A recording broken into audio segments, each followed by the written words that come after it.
السلام علیکم ورحمۃ اللہ وبرکاتہ۔ وعلیکم السلام ورحمۃ اللہ وبرکاتہ۔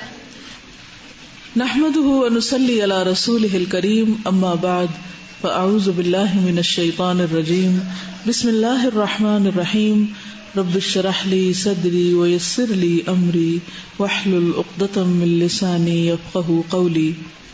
ان اللہ مالک الملک، ساری بادشاہت کا وہ مالک ہے۔ استخلف، اس نے خلیفہ بنایا، جانشین بنایا، ھذا الانسان، اس انسان کو، فی ھذہ الارض، اس زمین میں، ووہبہ، اور عطا کیا اس کو، من القوۃ، قوت میں سے، والقدرت، والعلم، ما یشاء، جو اس نے چاہا، واللہ کالئہ، اس کی حفاظت کرنے والا ہے، هو الذی یکلؤکم، قرآن میں آتا نا، وحامیہ، یعنی حفاظت ہی۔ محامی کس کو کہتے ہیں؟ عربی میں لائر کو کہتے ہیں محامی، ٹھیک ہے، جو اس کی حمایت کرتا ہے۔ واللہ رازقہ ومعطیہ، ولو تخلت عنہ، اور اگر خالی ہو جائے اس سے، ٹھیک ہے، ہٹ جائے اس سے، ید اللہ، اللہ کا ہاتھ، لحظتاً، ایک لمحے کے لیے، لسحقتہ، سحیق، پھینک دے اس کو، اٹھا پٹخا پھینکے، اقل القوى المسخرۃ لہ، قلیل سے بھی چھوٹی قوتیں جو اس کے لیے مسخر کی گئی ہیں وہی اٹھا پھینکے اس کو۔ سمجھ گئے؟ نہیں سمجھ آئی؟ اونٹ جو ہے اس کو اللہ نے انسان کے لیے کیا کیا؟ مسخر کیا، ٹھیک ہے۔ اب اس کے اوپر اللہ کی توفیق سے بندہ محفوظ ہے۔ اگر اللہ تعالیٰ ذرا دیر کے لیے بھی اپنا ہاتھ ہٹا لے اپنی حفاظت سے، تو وہی جانور کیا کرے؟ اٹھا کے اس کو نیچے پھینکے۔ جہاز کو کس نے مسخر کیا؟ اللہ نے بندوں کے لیے کیا نا، عقل دی ہے، انہوں نے مسخر کر لیا ہوا کو اور جہاز بنا لیے، کبھی کریش نہیں ہوئے، ہو جاتے ہیں نا، ساری مشینری پرفیکٹ ہوتی ہے، چھوٹی سی چیز پیش آ جاتی ہے، سب کچھ ختم ہو کے رہ جاتا ہے۔ ایک لمحے کے لیے بھی اللہ تعالیٰ اپنا ہاتھ اٹھا لے تو وہی چیزیں جو انسان کے کنٹرول میں اللہ نے دی ہیں وہی اس کو اٹھا پٹخا پھینکے، فی مکان سحیق۔ ولا اکلہ الذباب، ولا، اور البتہ، اکلہ، کھا لے اس کو، الذباب، مکھیاں، یہ انسان کی طاقت ہے۔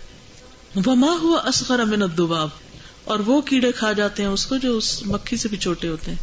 کبھی آپ نے مردے کے اوپر کیڑے چڑھتے دیکھے ہوں گے، کوئی چھوٹے چھوٹے سفید سفید سے کیڑے، وہ اس کو کھا جاتے ہیں، جن کا اپنا اتنا سا وجود ہے، وہ مل جل کے سارا چاٹ جاتے ہیں گوشت کو۔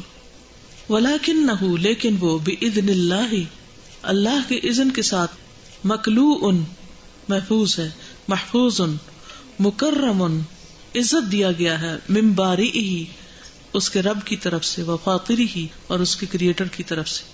یہاں کیا بتایا جا رہا ہے؟ مقصد کیا ہے؟ اصل مالک کون ہے؟ اللہ، جس نے انسان کو زمین میں خلافت بخشی ہے اور اس کو قوتیں دی ہیں، قدرت دی ہے، علم دیا ہے، جو چاہا ہے، اور حفاظت وہ خود کر رہا ہے، اور اللہ ہی انسان کا رازق اور دینے والا ہے۔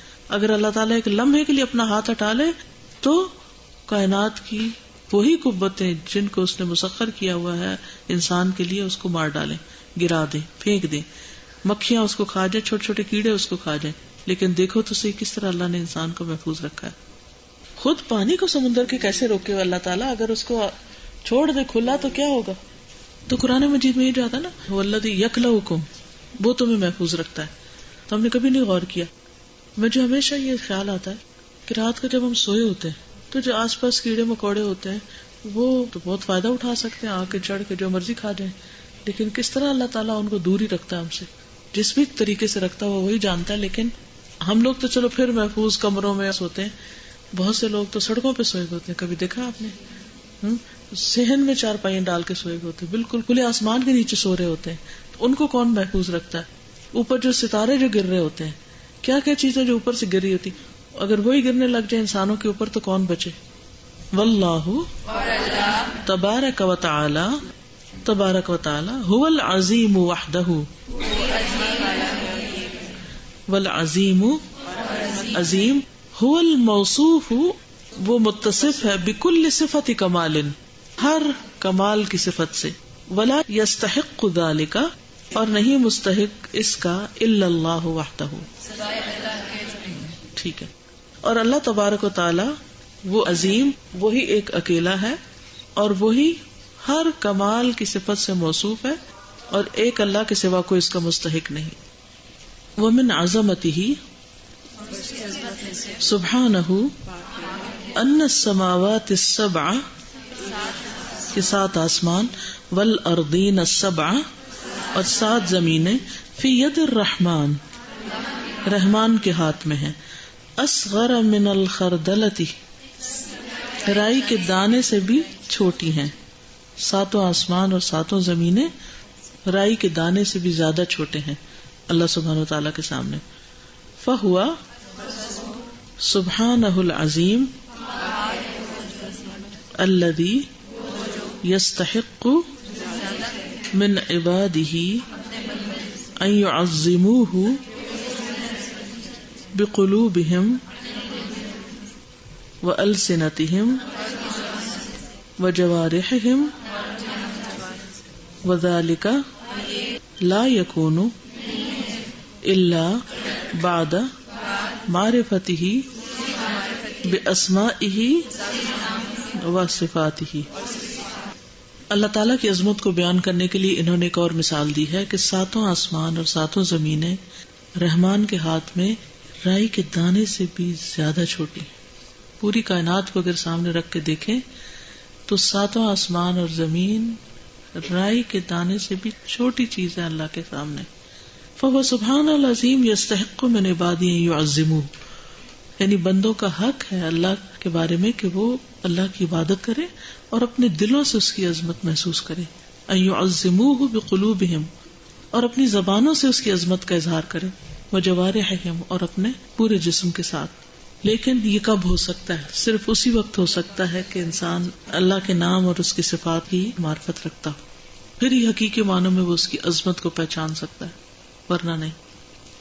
ومن تعظیمہ، اور اس کی تعظیم میں سے ہے، سبحانہ ان یتقی، کہ ڈرا جائے، حق تقاتہ، جیسے ڈرنے کا حق ہے.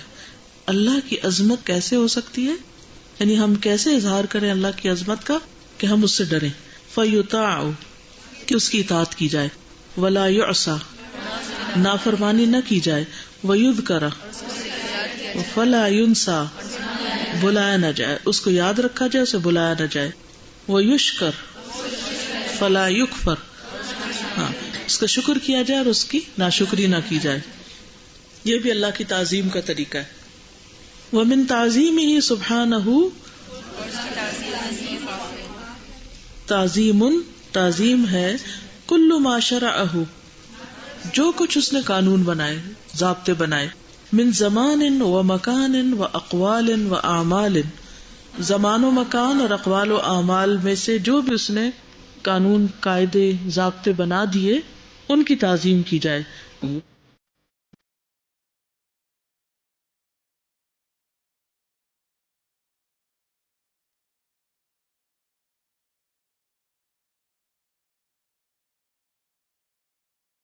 جو بھی اللہ کی نشانیوں کی تعظیم کرتا ہے تو وہ دلوں کے تقوی میں سے ہے.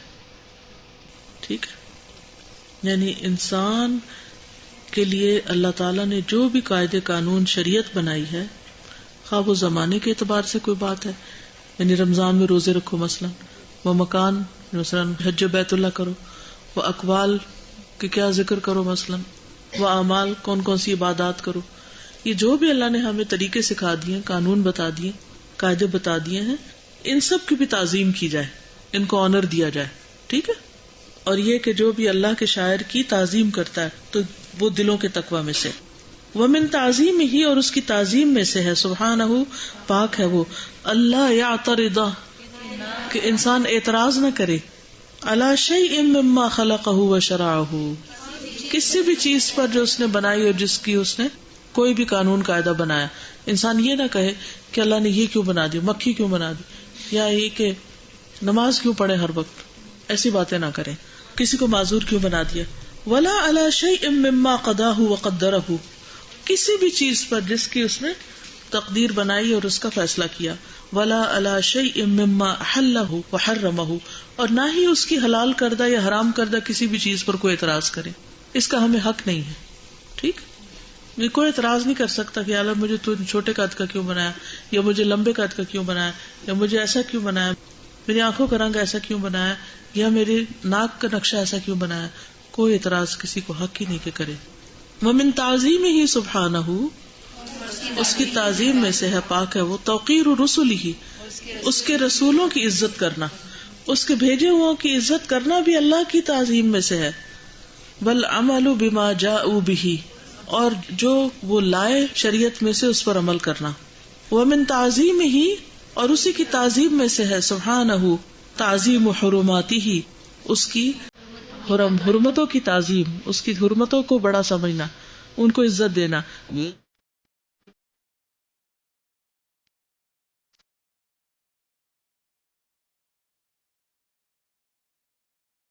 جو اللہ تعالیٰ کی حرام کردہ چیزوں کی یا حرمتوں کی تعظیم کرتا ہے تو وہ اس کے حق میں بہتر ہے اس کے رب کے ہاں. ومن تعظیم اللہ معرفت عظمتہ و جلالہ، اللہ کی تعظیم میں سے ہے اس کی عظمت اور جلال کی معرفت، کہ وہ پہچانو کہ کتنا بڑا ہے وہ. وجبروتہ و کبریائہ، اور اس کا جبروت اور اس کی بڑائی. جبروت کہتے ہیں قہر، اس کا غلبہ. وآلائہ و احسانہ، اور اس کی نعمتیں اور اس کے احسانات نہیں کی جیسا کہ حق ہے اس کی قدر کا. حالانکہ زمین ساری کی ساری اس کی مٹھی میں ہوگی قیامت کے دن، اور آسمان بھی اس کے دائیں ہاتھ میں لپٹے ہوئے ہوں گے. پاک ہے وہ اور بلند اس سے جو وہ شریک ٹھہراتے ہیں. ومن تعظیمہ، اور اس کی عظمت میں سے، اس کی تعظیم میں سے، سبحانہ، عبادتہ وحدہ لا شریک لہ، اکیلے اسی کی عبادت کرنا. یہ بھی اللہ کی تعظیم ہے. یہ ہے اللہ رب تمہارا، اس کے سوا کوئی الہ نہیں، ہر چیز کا خالق، بس اسی کی عبادت کرو، اور وہ ہر چیز پر وکیل ہے، کارساز ہے.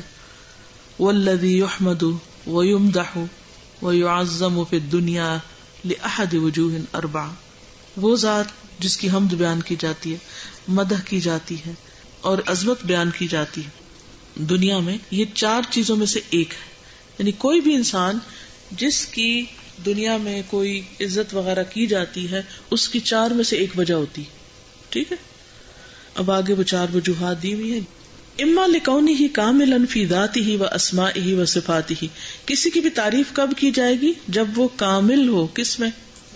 ذات میں، ناموں میں اور صفات میں. منزہا عن النقائص والآفات، ہر طرح کے نقائص اور آفات سے پاک ہو. واما لکونہ محسنا الیک، یا آپ کیوں کسی کی تعریف کرتے ہیں؟ کیونکہ اس کا آپ پر کوئی احسان ہوتا ہے. واما لکونک ترجو وصول احسانہ الیک فی المستقبل، یا فیوچر میں آپ کو اس سے کوئی احسان ملنے والا ہوتا ہے، اس کی امید ہوتی ہے. واما لانک خائف من قہرہ وقوتہ وکمال سطوتہ، یا آپ کو ڈر ہوتا ہے اس کی قوت کا، اس کے قہر کا، غلبے کا، اس کی بلندی کے کمال کا. سطوت دیکھ لیں ایگزیکٹ میننگ، غلبہ قوت کے بارے میں یسطو شابش. یعنی چار کون سی وجہ ہوئی؟ کمال اور احسان حال میں یا فیوچر میں، اور چوتھی چیز اس کا پاور. ٹھیک ہے. فہذہ الجہات الموجبۃ للتعظیم بین البشر، یہ جہات سمتے ہیں، یہ جو ڈائریکشنز ہیں، یہ انسانوں کے درمیان تعظیم کی موجب بنتی ہیں. واللہ وحدہ، اور اللہ ایک اکیلا، هو الکامل فی ذاتہ و اسمائہ و صفاتہ، صرف وہی اپنی ذات، اسماء اور صفات میں کامل ہے، کوئی اور نہیں. وہو المحسن الی جمیع خلقہ، سارے مخلوق پر احسان کرنے والا ہے. وہو الذی یرجی دوام احسانہ، اسی سے ہمیشہ کے احسان کی امید کی جاتی ہے. وہو القاہر فوق عبادہ، وہ اپنے بندوں پہ قاہر ہے. القاہر لجمیع مخلوقاتہ، اپنی ساری مخلوق پر غالب ہے. تو پھر تعریف کس کی ہونی چاہیے؟ اللہ تعالیٰ کی. فحقہ سبحانہ ان یعبد وحدہ لا شریک لہ، تو اسی کا حق ہے، پاک ہے وہ، کہ اس کی عبادت کی جائے، بس اکیلے اسی کی جس کا کوئی شریک نہیں. وان یطاع امرہ، اس کے حکم کی اطاعت کی جائے. وان تطاع رسلہ، اس کے رسولوں کی اطاعت کی جائے. وان یعمل بشرعہ، اس کی شریعت پر عمل کیا جائے.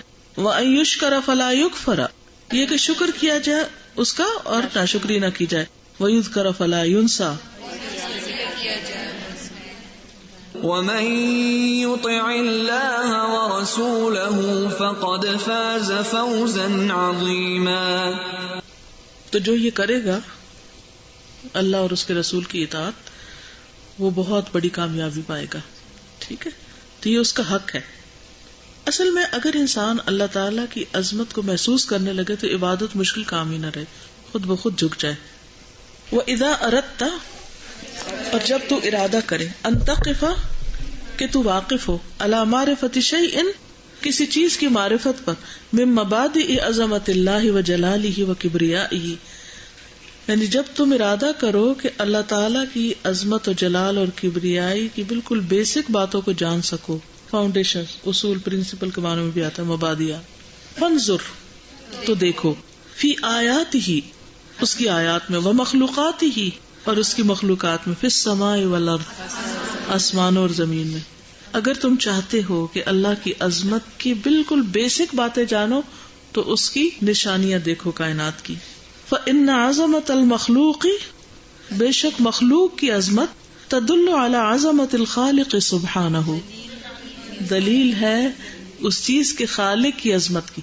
مثلا جب ہم دیکھتے کہ اتنا بڑا آسمان، تم کہتے بنانے والا کتنا بڑا ہوگا، ہے نا؟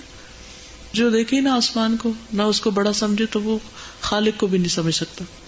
ایک دفعہ میں ہیوسٹن میں گئی تھی، اور پہلے بھی ذکر کیا، وہاں ایک آبزرویٹری تھی، اس میں گئے تھے رات کے وقت، ہم سٹارز کو دیکھنا تھا، کیونکہ دن کو تو نہیں سٹارز نظر آتے، اور رات کو بھی شہروں میں نہیں سٹارز نظر آتے. تو وہ شہر سے بہت دور اور اندھیرے راستے پہ، وہاں کوئی لائٹیں نہیں جلانے دیتے نا، تاکہ پوری طرح سٹارز کو دیکھ سکتے. پھر اس میں سمجھے اس کمرے کو اگر ہاف کر لیا جائے تو اتنی بڑی بڑی دوربینیں تھی، تو وہ ہر بندے کو موقع دیتے ہیں کہ آپ چڑھ کے، اس میں چڑھنا بھی ایک کام تھا، اس کے اندر لٹک کے وہاں جا کے دیکھو. تو پھر اس میں سے جب وہ سٹارز نظر آئے تو بہت ایک عجیب کیفیت تھی. اس کے بعد ہمیں وہ نیچے لے گئے، اور وہاں پر انہوں نے ہمیں مختلف جو سٹارز کی انہوں نے تصویریں کھینچی ہوئی تھی، اور جو مختلف ٹائم پر انہوں نے ساری ریکارڈنگز کی ہوئی تھی وہ ہمیں انہوں نے بٹھا کے دکھائی مووی. صرف میں روتی رہی، صرف روتی رہی. ایسی اللہ کی عظمت سامنے آئی کہ میں بیان نہیں کر سکتی، صرف دیکھ کے یو کین فیل. تو پھر آپ سوچیں کہ کسی ایسے علاقے میں کوئی لے جائے کہ جہاں پر اتنا اندھیرا ہو، تو کہتے ہیں کہ اگر اللہ کی عظمت کی چھوٹی سی جھلک بھی دیکھنی ہے نا تو اللہ کی قدرت کی نشانیوں کو دیکھو. پھر کہتے ہیں وَاسْتَحْضَرْ فِي نَفْسِكَ جَمِيعَ مَخْلُوقَاتِ اللَّهِ تَعَالَى، حاضر کرو اپنے دل میں، یعنی امیجن کرو اللہ کی ساری مخلوقات کو. استحضار ہوتا ہے کسی چیز کو ریکال کرنا، اس کو اپنی میموری میں لانا، اس کو امیجن کر سکنا. من عالم الاجسام و عالم الارواح، عالم الاجسام میں دیکھو، عالم الارواح میں دیکھو، جھانک کے دیکھو، امیجن کرو، ویژلائز کرو. وعالم الغیب وعالم الشہادہ، غیب اور حاضر، جو سامنے نظر آتا ہے اور جو چھپا ہوا اس میں. وما تبصرہ وما لا تبصرہ، جو تم دیکھتے اور جو نہیں دیکھ سکتے. وما خلقہ اللہ فی الدنیا وما خلقہ اللہ فی الآخرہ، اور اللہ نے جو دنیا میں پیدا کیا اور جو آخرت میں پیدا کیا، سوچو ذرا اس کے بارے میں، وہ ہے کیا کچھ. وذالک بان تبدأ من نفسک، تو آغاز اپنے نفس سے کرو، اپنے جسم سے کرو، اپنی جان سے کرو. فتستحضر فی عقلک جملۃ اعضائک البسیطہ، تو حاضر ہو جائیں گے تمہاری عقل میں سب سے پہلے معمولی اعضاء تمہارے. یعنی تم سب سے پہلے اگر اپنے بارے میں سوچو تو یہ ہاتھ، انگلیاں، اور اس طرح کی چھوٹی چھوٹی چیزیں تمہیں سمجھ آئیں گی.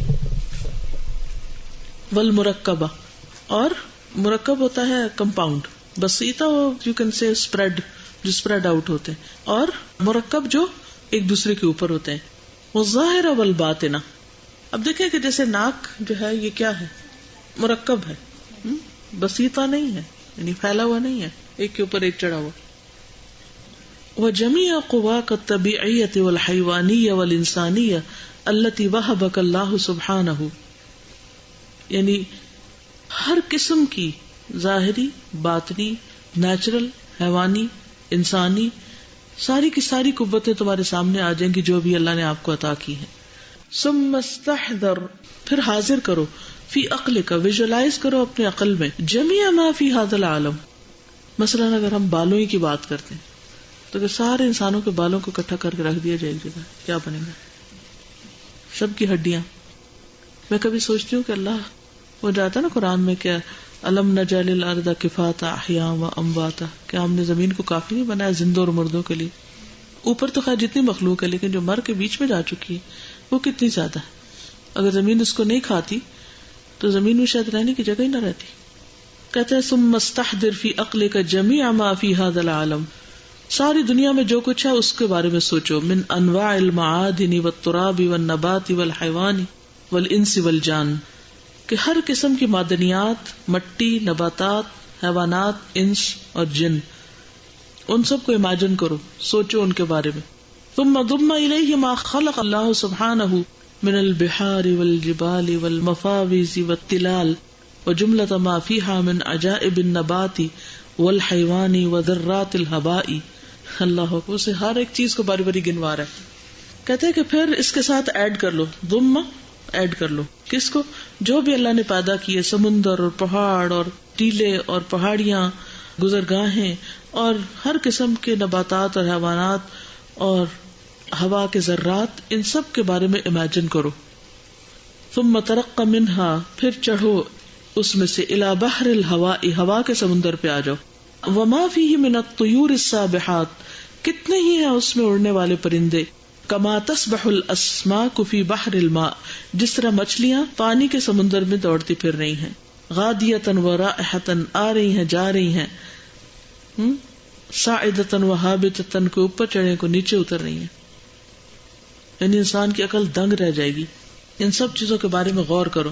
ثم ترق منہا الی السماء الدنیا، پھر آسمان دنیا کے آسمان پہ چڑھو. ترقہ ترقی سے اوپر چڑھو. وانظر الی عظمتها وجمالها واتساعها، اور دیکھو اس کی عظمت، اس کے جمال اور اس کی وسعت پر. وکیف زینها اللہ عز وجل بالنجوم والکواکب المنثورۃ التي لا تحصى، کس طرح اللہ نے اس کو زینت بخشی ہے. کس سے؟ نجوم سے، کواکب سے. منثورہ کا مطلب پھیلی ہوئی، التي لا تحصى، جو ابھی کوئی گن بھی نہیں سکتا، نہیں گنی جا سکتی. فهل ترى فيها من فطور، کیا تمہیں وہاں کوئی خلل نظر آتا ہے؟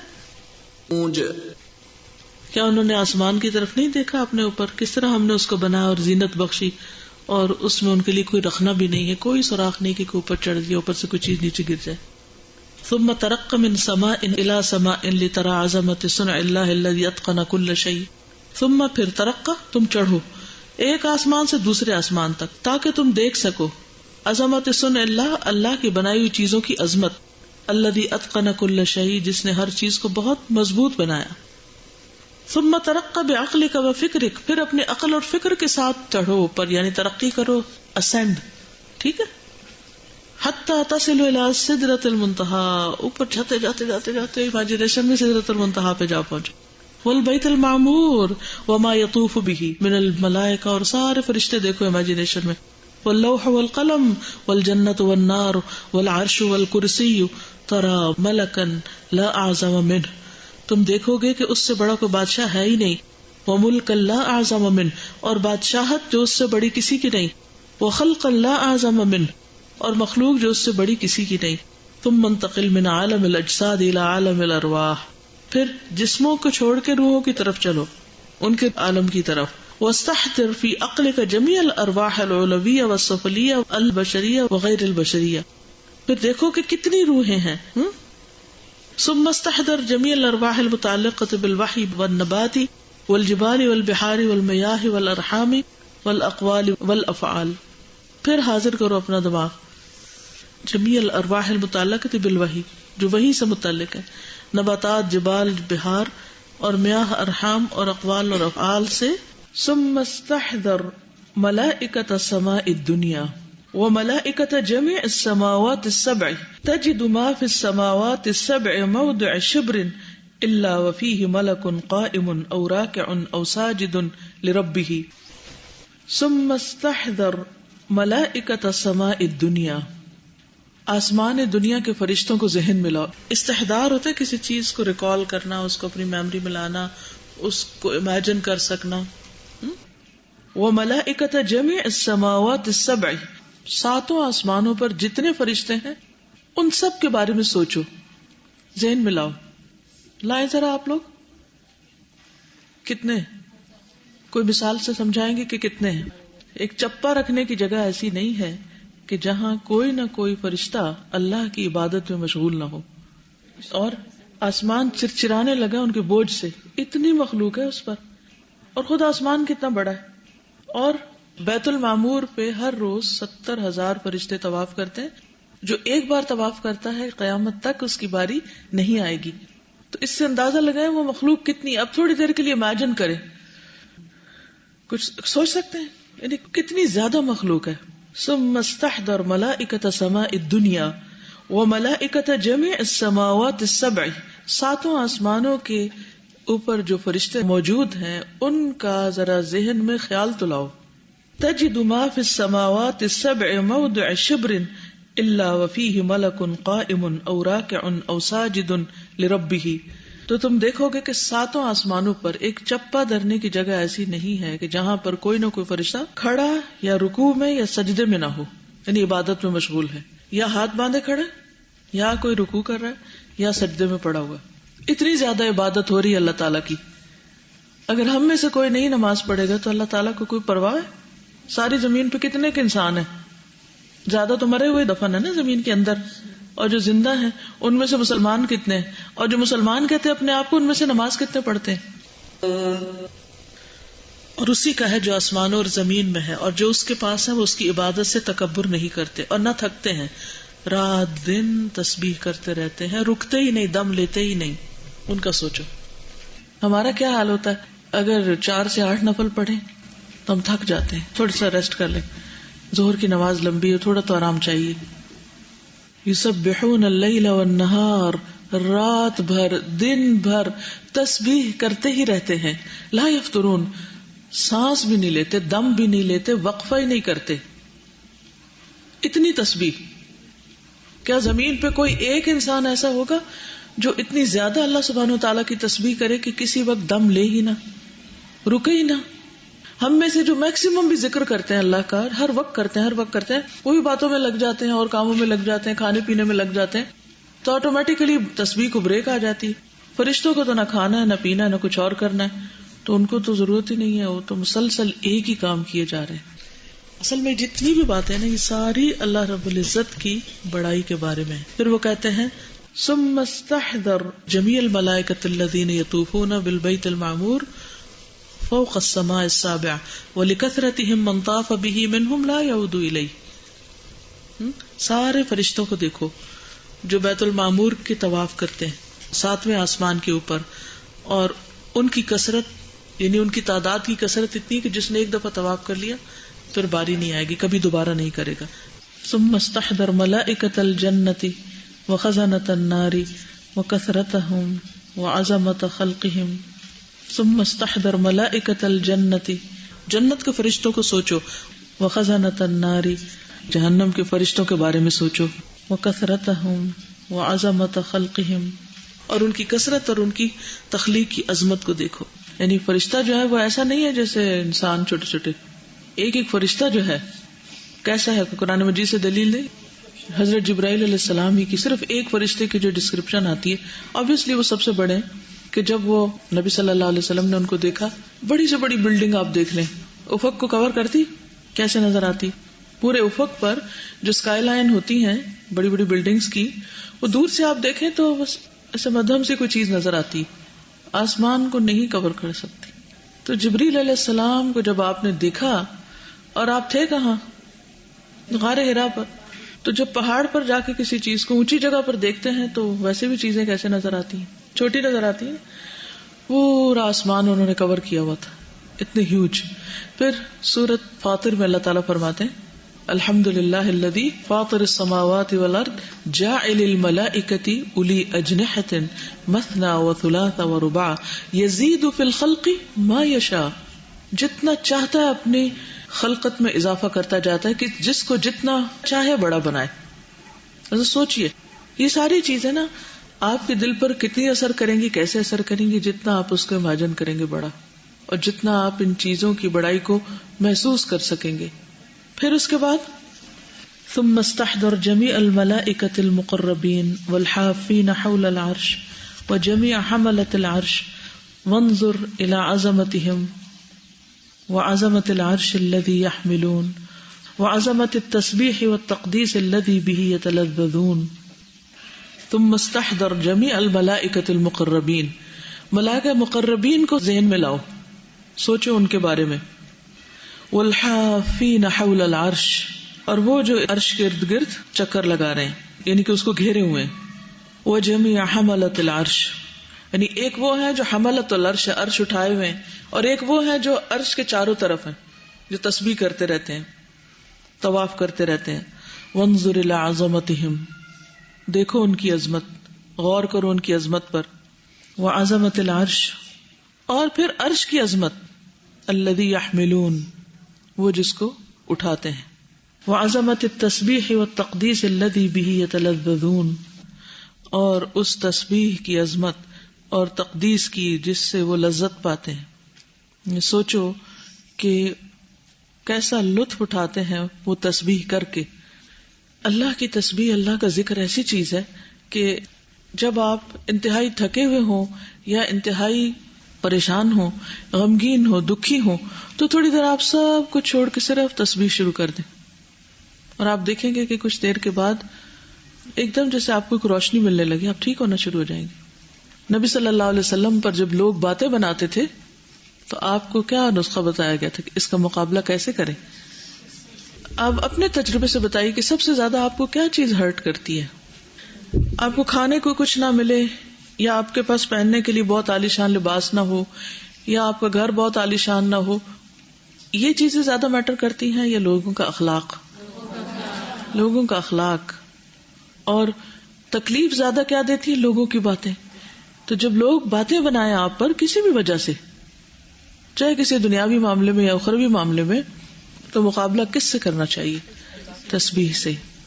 وَلَقَدْ نَعْلَمُ أَنَّكَ يَضِيقُ صَدْرُكَ بِمَا يَقُولُونَ فَسَبِّحْ بِحَمْدِ رَبِّكَ وَكُن مِّنَ السَّاجِدِينَ وَاعْبُدْ رَبَّكَ حَتَّى يَأْتِيَكَ الْيَقِينُ.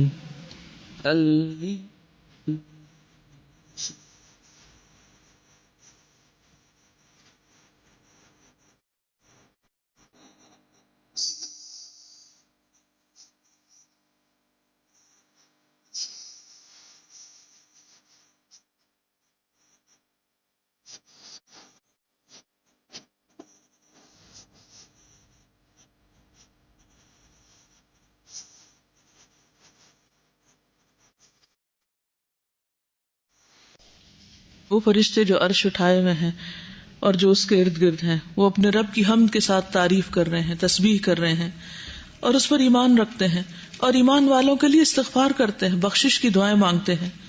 وہ کہتے ہیں اے ہمارے رب، تیری رحمت ہر چیز پر چھائی ہوئی ہے اور علم ہر چیز کا احاطہ کیے ہوئے ہے. آپ ان لوگوں کو بخش دیجئے جو توبہ کرتے ہیں، توبہ کرنے والوں کو معاف کر دیے، ان کی سفارش کرتے ہیں. تو جب آپ توبہ کریں نا تو اس کو پوری یقین کے ساتھ کریں کہ اللہ تعالیٰ معاف کر دیں گے، اور اتنے بڑے بڑے فرشتے بھی ہمارے حق میں ہماری سفارش کر رہے ہیں جو اللہ کے مقرب ترین ہیں، قریب ترین. فاغفر للذین تابوا واتبعوا سبیلک وقہم عذاب الجحیم، اور جو تیرے راستے کی پیروی کریں، یعنی صراط مستقیم پہ قائم رہیں، اور ان کو عذاب جحیم سے محفوظ رکھ، بچا لے. دیکھو لاجیکل سیکوینس کتنا زبردست ہے، اس پہ ترتیب کتنی بہترین ہے. اتنا کچھ ہے، آسمانوں تک تو بعد میں جائیں گے، اور پھر اس سے اوپر ملائکہ جو دیکھے ہی نہیں ابھی، اور عرش.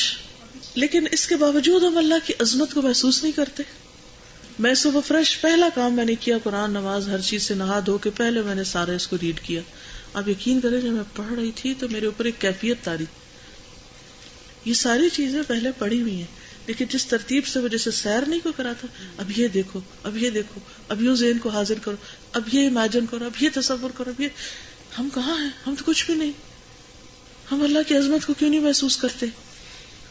اور پھر وہ کہتے ہیں عرش کی عظمت دیکھو، اور اللہ کے سامنے عرش بھی ذرے کی طرح ہے. پھر کہاں ہیں ہم کہ اللہ کی نافرمانی کریں؟ تو کہتے ہیں اعظم الطاعات معرفت اللہ و اعظم المعاصی الجہل باللہ، سب سے عظیم اطاعت اللہ کی معرفت ہے اور سب سے بڑی جہالت اللہ سے لا علمی، اپنے خالق سے لا علمی. اوکے، جزاکم اللہ خیرا. سبحانک اللہم و بحمدک، اشہد ان لا الہ الا انت، استغفرک و اتوب الیک. السلام علیکم و رحمۃ اللہ وبرکاتہ.